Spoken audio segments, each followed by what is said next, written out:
I was told that with the name Cohen I couldn't get elected to Congress. Those taunts saying, send the Jew boy home. I couldn't wear a cross my mother had given me because my first recollection of the cross, it was burning. Former Secretary of Defense William S. Cohen and his wife Janet Langhart Cohen discuss Love in Black and White with award-winning journalist Sam Donaldson. Let's talk about this wonderful book, Love in Black and White. How did you come to write it?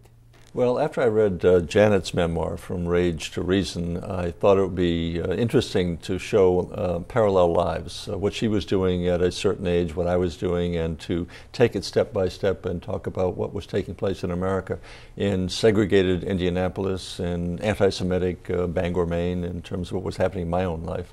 And to go step by step and show that two people from different regions, races, religions, cultures could meet in this great country, marry, and still achieve the pinnacle of their professional success. And I thought that was a story worth telling. Janet, that's extraordinary, isn't it? That the two of you were able to meet, marry, and be so successful. It was destiny. And this kind of destiny and fate could only happen in America, because if you realize what was going on in America, whether it was in Indiana or Bangor, Maine, America was a very different place than it is now. It was a very dark place for some of us. I was segregated for my family and my race. My father fought in World War II, fought the Nazis in Europe, and had to come back and fight racism here in his own country. Had to sit on the back of the bus on his way to Kentucky. But the good news is, the promise is about America is that less than 50 years later, his daughter marries the Secretary of Defense. So it could only happen in America. Was there ever a moment where you said, no, but we have a different color of our skin? The color of skin was never an issue for me in terms of falling in love with Janet. I first saw her beauty, to be sure, but I was most impressed with her brains.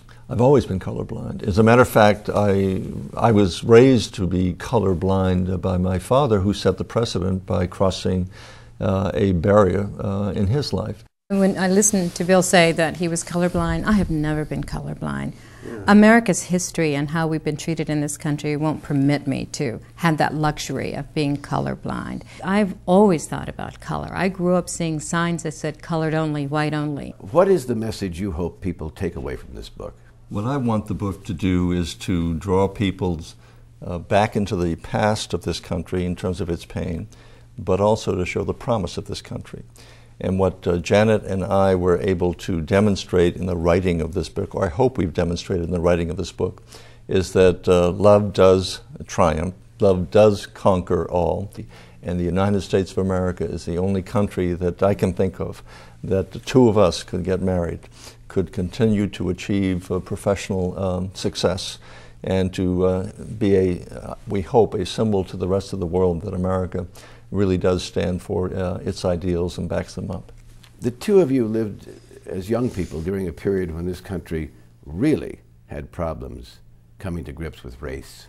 We still have those problems, but in this book, it's sort of like a travelogue from that era to this era, and how the two of you adjusted to it, coped with it, and particularly, since the book is Love in Black and White, how the two of you fell in love with each other and went on to lead a wonderful public life, and a life that I think is an inspiration to us all.